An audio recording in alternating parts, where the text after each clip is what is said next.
The Raleigh Wake Citizens Association, well, let me turn my phone off.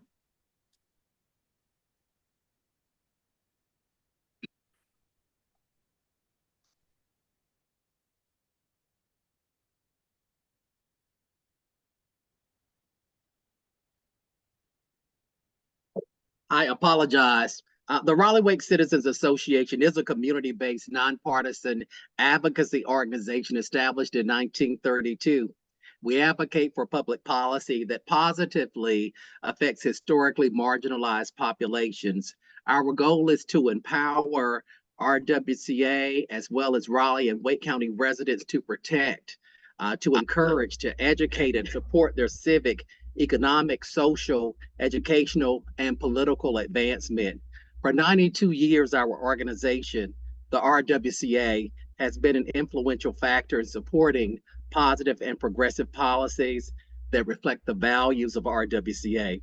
And to that end, we advocate for, but not limited to, access to transportation, affordable housing, quality education, increased economic development, and voter empowerment. Sonia Barnes serves as the president of the RWCA, and I'm fortunate to serve as the political action chair. At this time, we'll ask President Barnes to extend the welcome to our online guests as well as candidates. Good evening. Ladies and gentlemen, it is indeed an honor and a privilege to welcome you to the Raleigh Wake Citizens Association 2024 Primary Candidates Forum.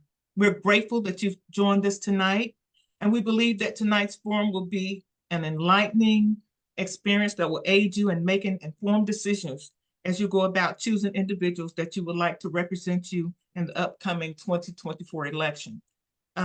This is a crucial election, so we would like to invite each of you to join with our WCA as we work for a successful outcome that will benefit our community, locally, statewide, and nationally.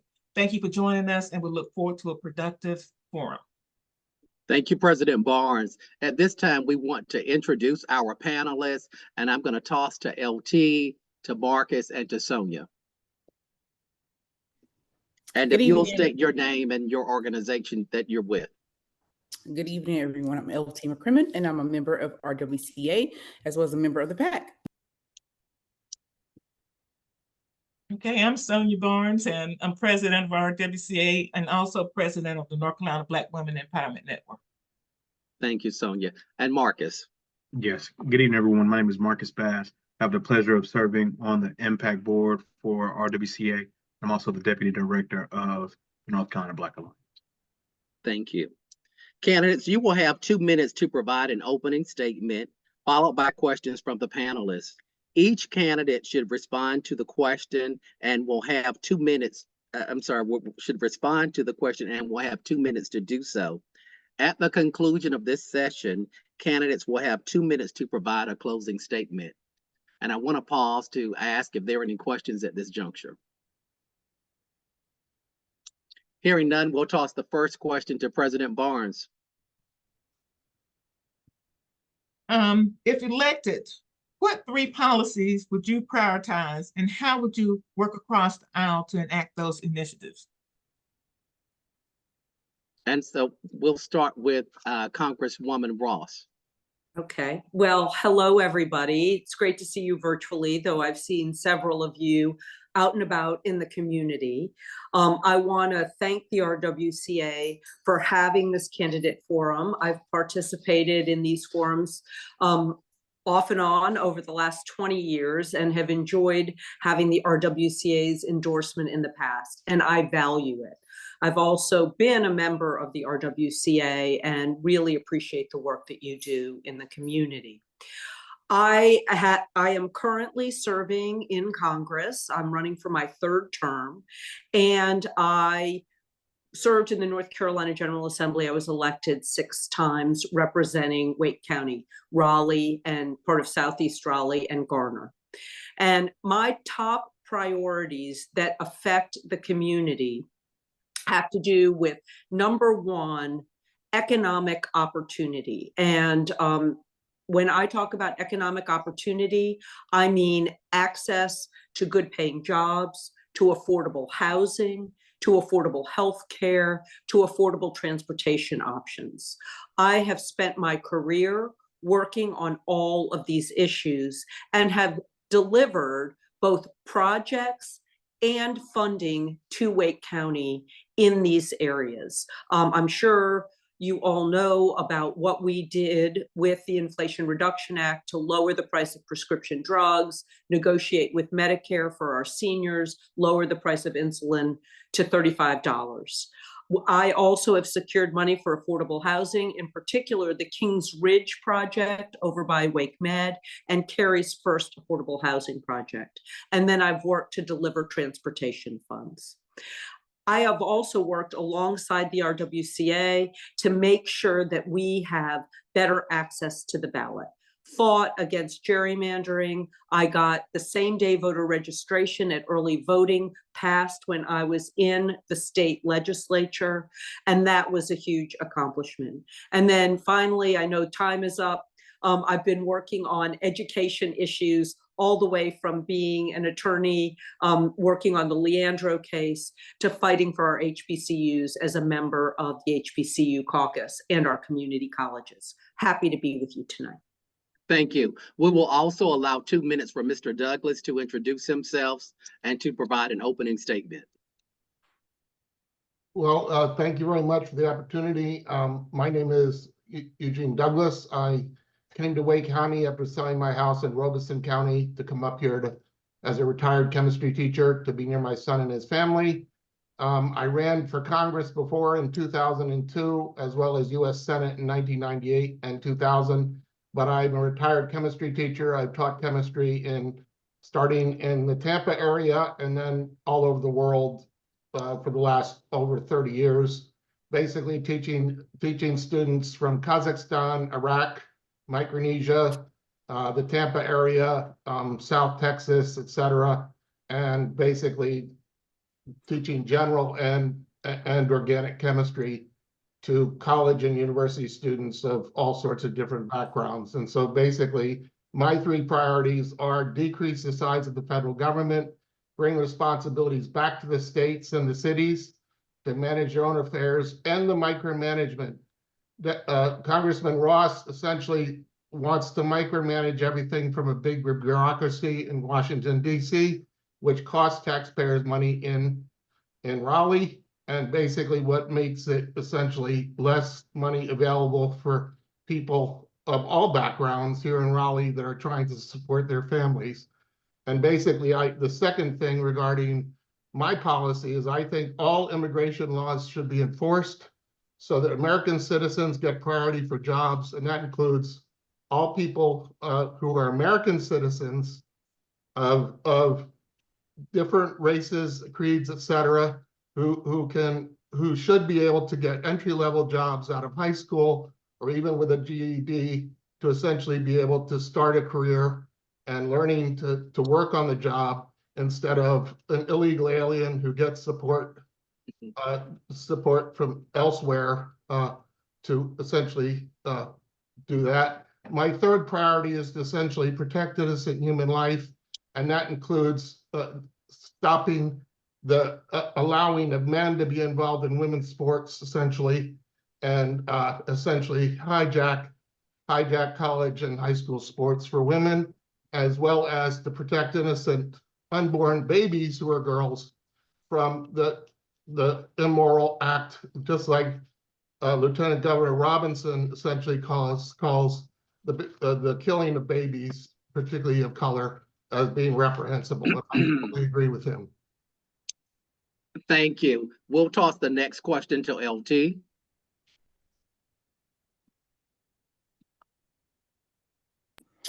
You're thinking after all these years on Zoom, I can control the mute button. My question is, why should people vote for you? Mr. Douglas? Well, thank you. Basically, because I've been over 30 years in real public service, going out and helping students start off their college training, essentially of all backgrounds, to be able to go into the careers and have jobs at the end of their terms. And basically, because of the fact that I've been involved in real public service, not essentially a phony representation of one certain political party that basically will not deal with others of different persuasions, and they pretend they're tolerant, but they won't work with the Republicans in Congress. And so basically, I feel I have responsibility to properly represent everybody in Raleigh based on the fact that I treat all people as created by God for a particular unique purpose, and they all deserve true representation. Thank you, Mr. Douglas. Congresswoman Ross, the same question, please. Well, it is just my honor to serve the people of Wake County, which I've done as an attorney and as a representative for more than 30 years. And so my legal background has been focused on both civil rights and climate change. And in both of those areas, I've been able to deliver for the people of Wake County. We're the first state in the South to collect racial profiling data so that we could combat racial profiling. We helped reform the juvenile justice system, have insurance cover contraception. I did all those things as an attorney and an advocate, and also as an attorney fought to bring more clean energy and clean energy jobs to North Carolina, particularly during the recession. As your representative, I have worked on a wide variety of things, everything from transit to voter same-day voter registration. In Congress, I helped get 11 laws passed, including helping sexual assault victims, helping first-time inventors, having more judicial ethics, and again, work on climate change. I'll be very brief, we have also returned more than $2 million to the citizens of the 2nd Congressional District, either through IRS refunds, Social Security, VA benefits. And I am very dedicated to person contact within the district and providing the best service to my constituents. Thank you so much. We have another panelist joining us. Diana, if you will introduce yourself and tell us what agency you're representing or what organization you're representing. Yes, thank you. Good evening, everyone. My name is Diana Powell. I'm an executive director of Justice Serve in North Carolina, statewide outreach coordinator for Second Chance Alliance. Also, I'm a member of Raleigh Boots on the Ground. I am representing all three, but mostly Justice Serve in North Carolina. Glad to be here. And Diana, could you pose your questions to the candidates, please?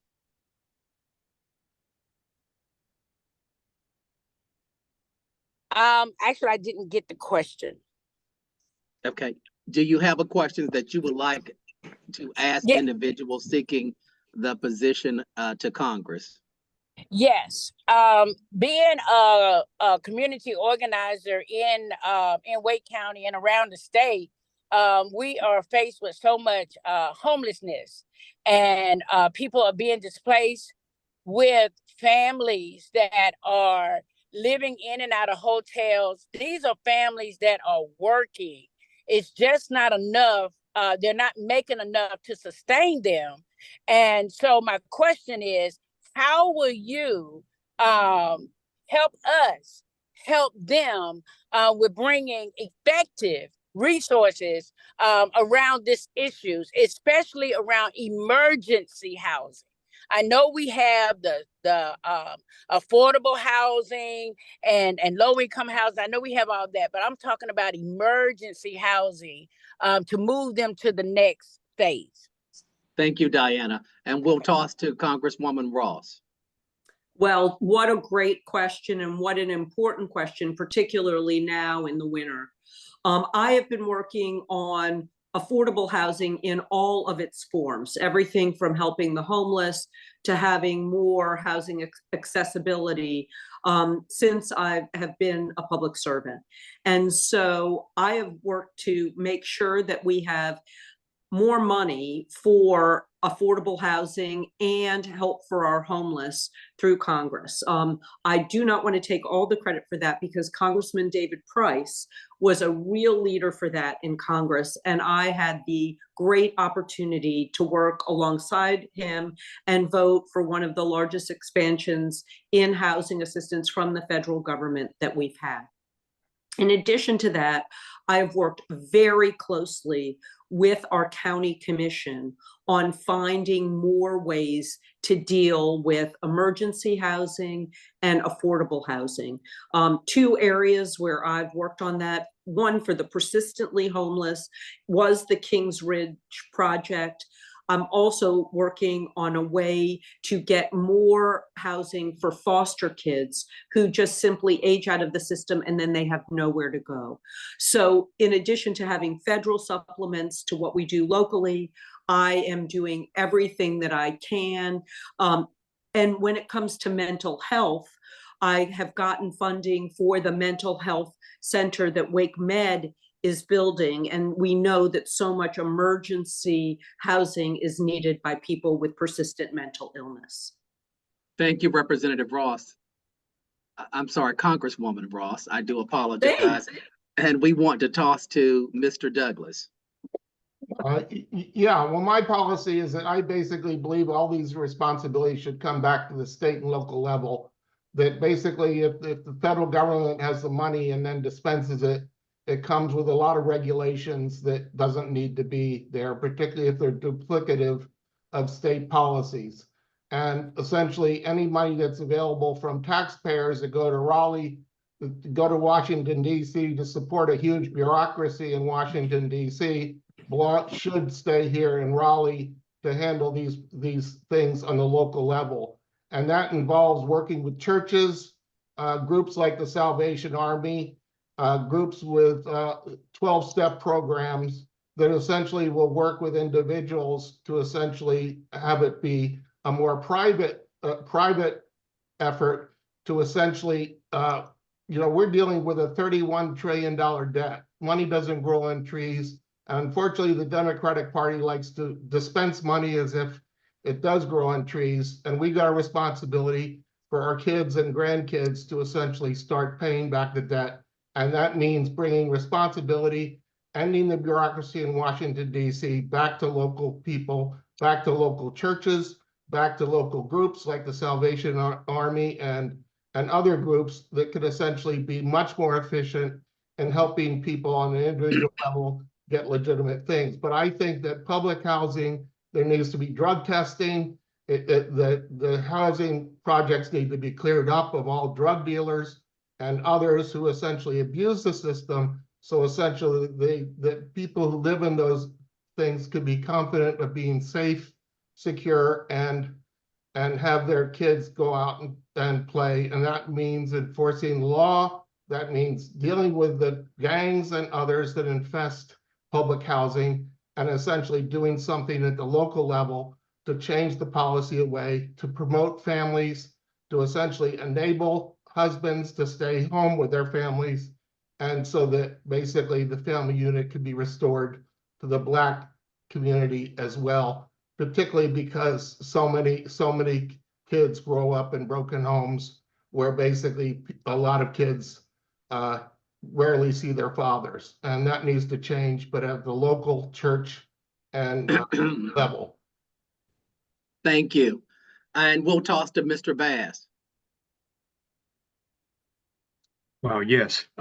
So this question is related to access to education. North Carolina is a state that is ranked at the tops of education, and at the federal level, policy mandates like No Child Left Behind have left many children behind.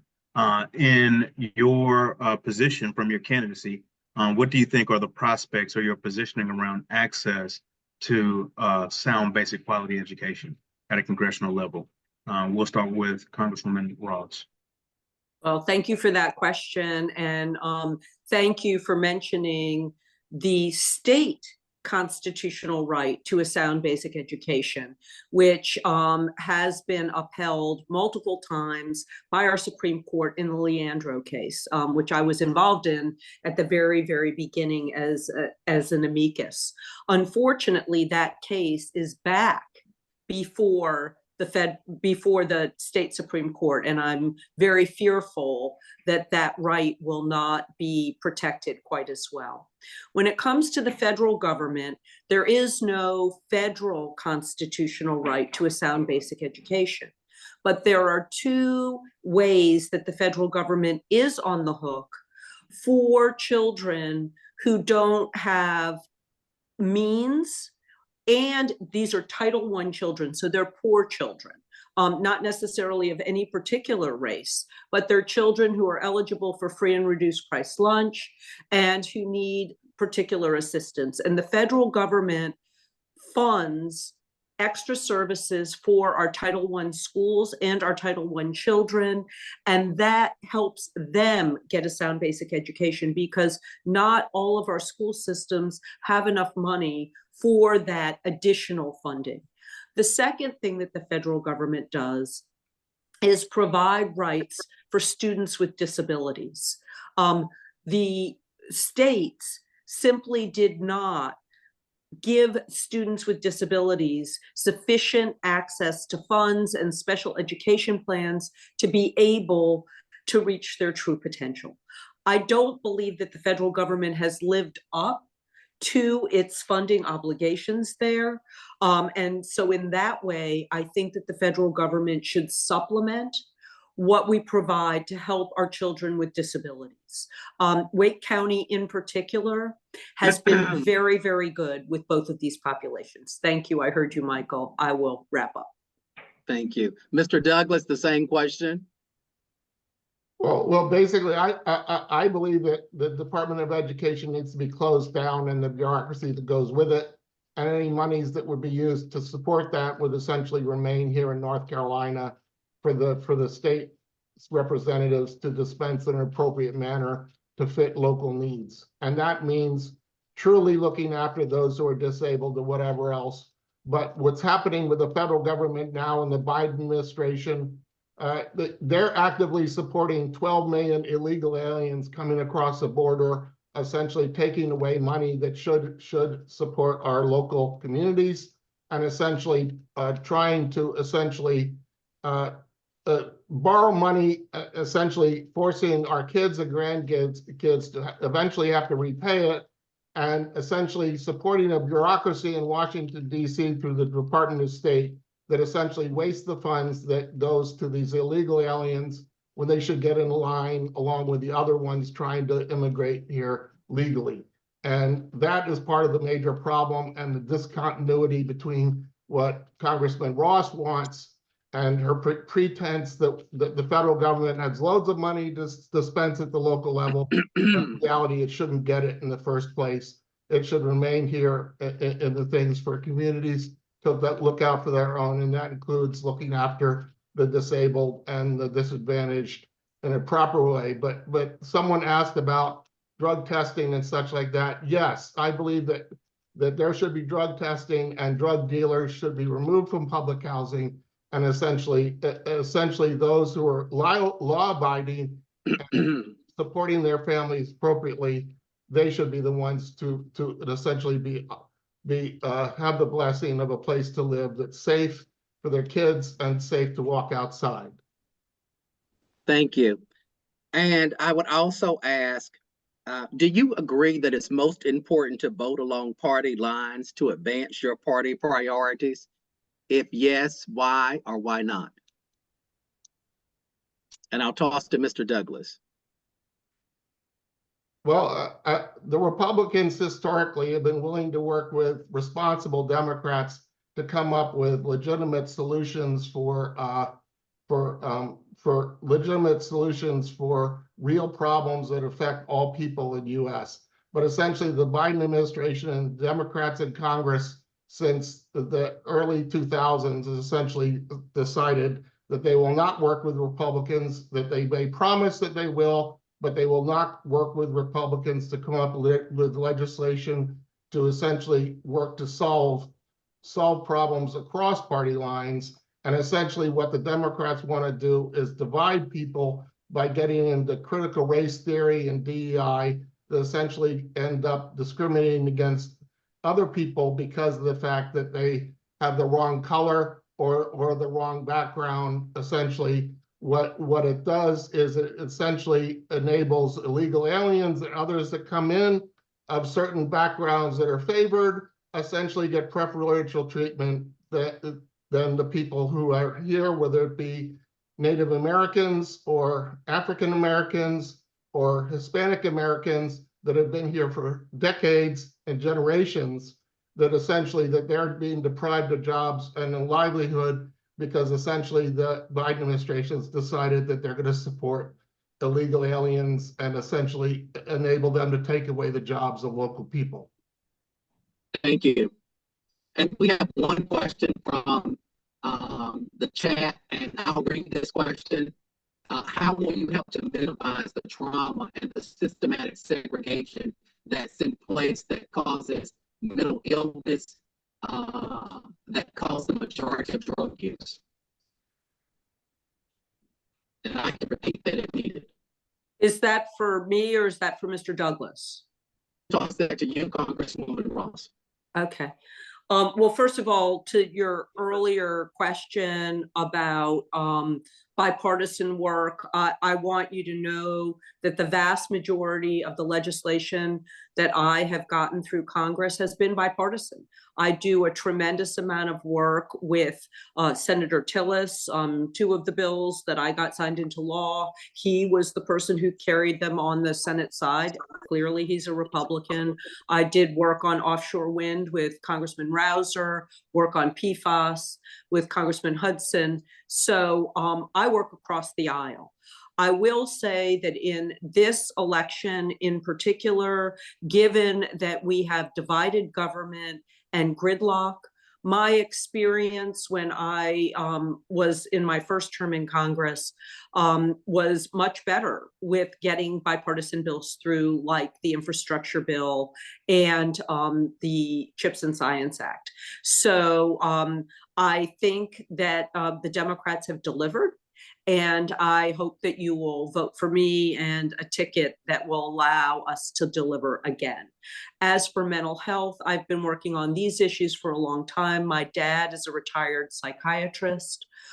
It is so important that we treat mental health as health care and that we have enough providers and insurance that covers mental health care. It's been a stigma in the past to seek mental health care, and even more of a stigma in certain communities. We need to erase that stigma and let people know that they are seen, heard, and appreciated, and there is somebody there who they can talk to. And it may not be their family, or it may not be their faith institution. Those would be, of course, our first 2 places that we would hope people would go. But some people need to get help from professionals who understand how to make them feel whole and purposeful. Thank you. I will ask the same question to Mr. Douglas. How will you help to minimize the trauma and the systematic segregation that's in place that causes the mental illness that cause the majority of drug use? Again, the question is from the audience. Well, I disagree. I frankly think that the issue is one of the people who are mentally ill are suffering consequences from their bad moral choices, as the bishop would attest, would probably agree with me, that basically that those people who choose immoral lifestyles will suffer consequences because of that. And I do not believe that it's a federal responsibility to micromanage churches and other private organizations here in Raleigh or here in North Carolina to dictate how they should help the mentally ill and essentially support. Essentially, the federal government essentially plays no role in helping 12-step programs exist in various churches and such like that, because essentially what they like to do is essentially interfere with that because of the fact particularly the Democratic organizations, want to remove God from the equation and remove personal responsibility, which essentially causes people to be confused about why they may have this mental illness or why they choose what they do. And essentially, when the Bible says very clearly, if people choose to disobey God's law, they will suffer consequences for it because it will affect even the innocent family members among them.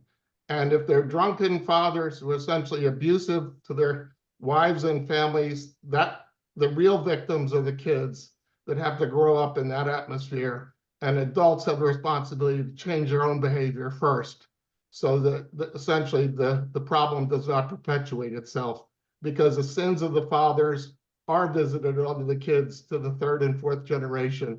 And can only happen through churches and through people who recognize they have personal responsibilities for the consequences that they get because they choose to abuse alcohol or abuse drugs, and essentially to quote unquote cope instead of making good moral choices.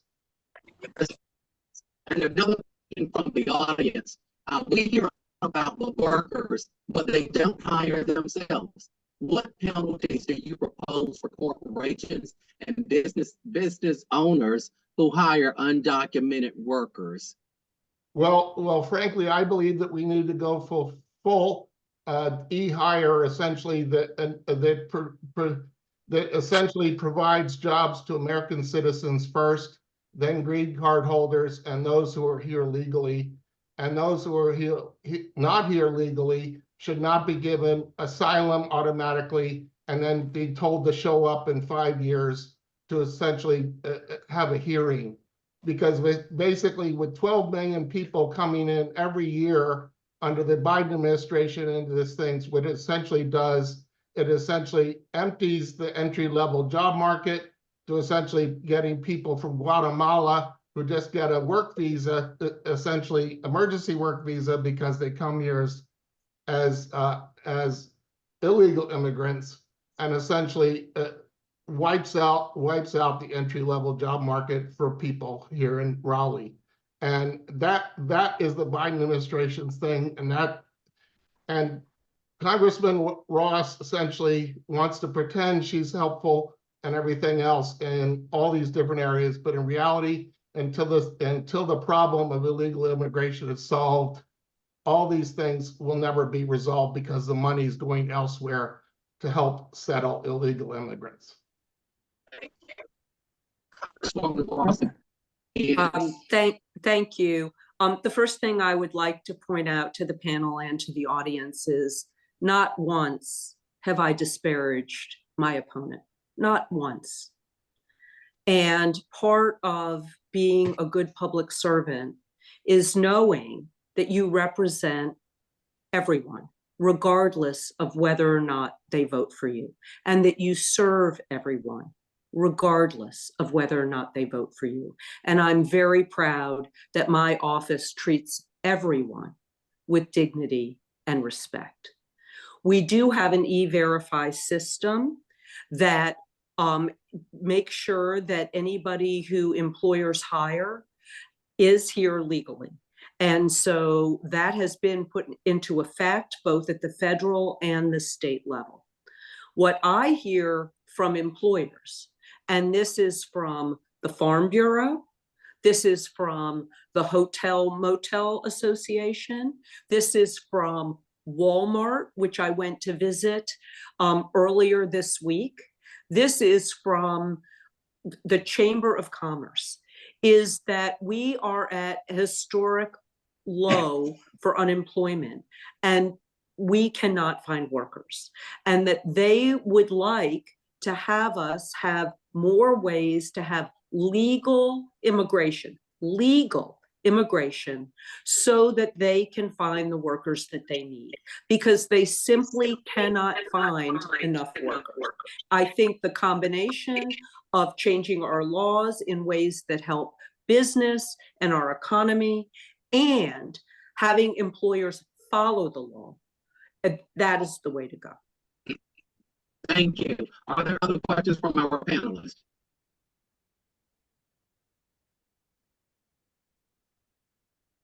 Yes, I have one, Michael, addressing to Mr. Douglas, please. The question will go to all of the candidates. The question would be the same for all of the candidates. And will you please introduce yourself and share what organization you represent? I'm Bishop Clarence McLean, and I am with the RWCA, and enjoy what I do. But Mr. Douglas made a statement. One of them was concerning mental health. I'm sorry, Mr. Bishop McLean, you can only ask a question. Okay. You can only ask the question to both candidates. Okay.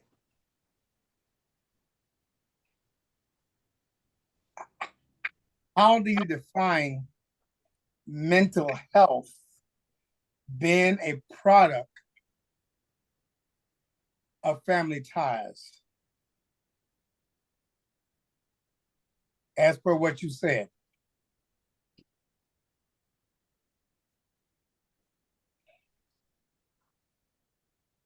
Well, should I answer first? Yes, Yes. Mr. Douglas. Yeah, well, I have a Master of Divinity degree. I've got a theological degree that I got from Bethel Theological Seminary in San Diego. And basically, as a Christian, I believe that if people make immoral choices, it will affect their mind, and essentially they will try and use many different means, whether it be alcohol or illegal drugs or even hydrocodone or whatever else, to essentially assuage the guilt that they might feel, and essentially that causes the damage to themselves and to other people because of the fact that they choose to have sex outside of marriage. They choose to be adulterous, violating their marital vows, to essentially stealing from other people, to all these different things. And those all bring emotional consequences, because the fact is that God will try and convict them of their sin and get them to repent so that they can start behaving as appropriate adults instead of essentially people who are unwilling to grow up. And I see that as a theological issue, that basically each person has responsibility for their own actions, and if they choose to disobey God's word or whatever else, they will suffer the consequences for it, because the Bible is very clear: what people sow, they reap. Thank you, Mr. Douglas. Congressman Ross. Yeah, so as I said before, my dad practiced psychiatry for many years. But what I've learned as an advocate for the mentally ill is that the vast majority of mentally ill people don't commit crimes, don't have alcohol abuse or substance abuse, don't do some of the things that Mr. Douglas was talking about. Yes. They have an illness. That's right. And that illness deserves to be treated. Now, there are plenty of people who are upset and act out and do things that are inappropriate and have some depression or something else. But fundamentally, mental illness is like a physical illness. And we need to help people who have mental illness. And we can do that sometimes through medication. We can do it sometimes through therapy. We can do it sometimes through a combination of those things. But I think blaming somebody for having a mental illness is the wrong way to approach dealing with mental illness. And we should be more compassionate and more Christian in how we deal with people who have mental illness. Thank you. Thank you. And we will have a final question from the audience that is: Black babies and mothers are 16 times more likely to die during delivery or before their first birthday. What will you do to address the infant mortality and maternal death rates in North Carolina? Again, what will you do to address the maternal death rates in North Carolina? And we'll toss to Mr. Douglas. Well, I believe that basically is encourage individual mothers to go to maternal health clinics at the appropriate time to get the proper support. And I'm talking about pro-life clinics, not clinics that are essentially designed to kill babies before they're born, who just happen to be of the eugenics inferior races thing of which Planned Parenthood was set up in the first place. Because there are millions of babies that die through abortion, and Mark Robinson has made that very clear, that essentially the murdering of babies before birth is a much bigger problem than the death or illnesses of babies after birth here in the US, because there have been millions of babies killed, of girls and boys, essentially because Planned Parenthood puts their clinics into communities where a lot of minorities exist, where people are struggling with trying to support their families, and essentially would prefer to have them killed first before they're born, instead of properly caring for them through churches and other organizations. And the mental illnesses that I'm talking about that need to be treated are those caused on the victims of these mental illness who have mental illnesses now because their parents are the ones that essentially brought it on their kids, because the kids are the real victims, whether they're killed before birth, or they suffer at the hands of abusive parents who essentially are selfish and decide that they want to sell drugs or use drugs or alcohol inappropriately. Thank you. Congresswoman Ross? Well, the main thing that I have done to try to deal with this very serious problem is expand Medicaid in North Carolina, which finally we have done, because we know that healthy women who have access to health care are more likely to have healthy babies and less likely to suffer during childbirth. And so because many women have not had access to good health care before they got pregnant, once they got pregnant, they had riskier pregnancies. And then up until just recently, we didn't even provide postpartum care to women who had babies. So we were certainly doing a fine job for the child, but not for the mother. And we know that a mother and a child together make a family. And so I am thrilled that the legislature finally expanded Medicaid. It did that in part because the Congress that I served in offered North Carolina almost $2 billion to do that and help defray the costs. And I'm very proud of that, and I hope it will lead to better maternal and child outcomes. Thank you. We will begin with our closing statements. Mr. Douglas, we will first ask that you provide 2 minutes for closing statements, followed by Congresswoman Ross. Well, I want to thank you for the opportunity to speak to you all. As I said before, I've been teaching chemistry for over 30 years, in true public service to helping students starting off in college to continue to go through. And what I've seen all along is that there are people that are willing to do the work and earn the grades they get without getting a handout or without getting grades they did not earn, essentially have the future, a very good future in store, just like Justice Thomas on the Supreme Court, who started off in a very difficult family situation in Georgia. He had loving grandparents that encouraged him to study and do all sorts of things, and now he's a Supreme Court justice.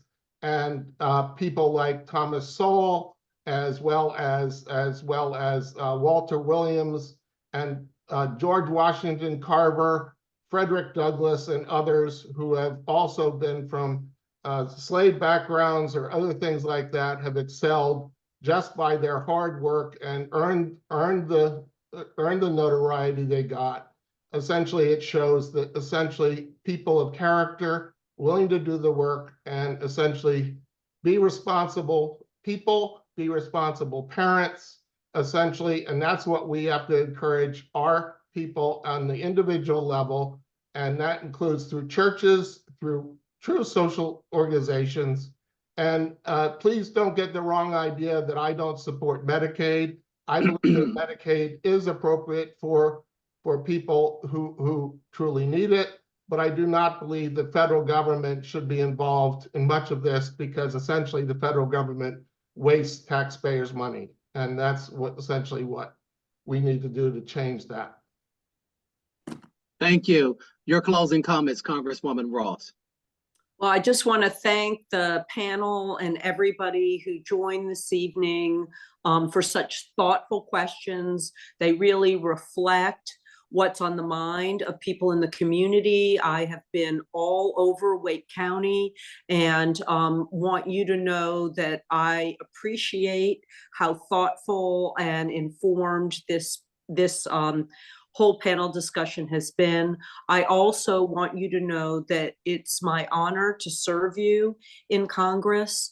I will continue to do my best to have both me and my staff provide the highest level of service to everyone who we represent, regardless of whether or not you vote for us.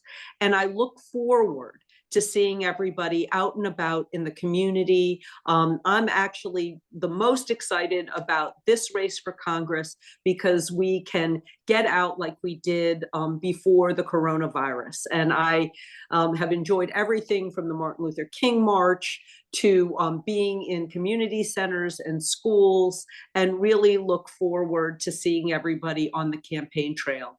I would be honored to have your endorsement again, and even more honored to have your vote.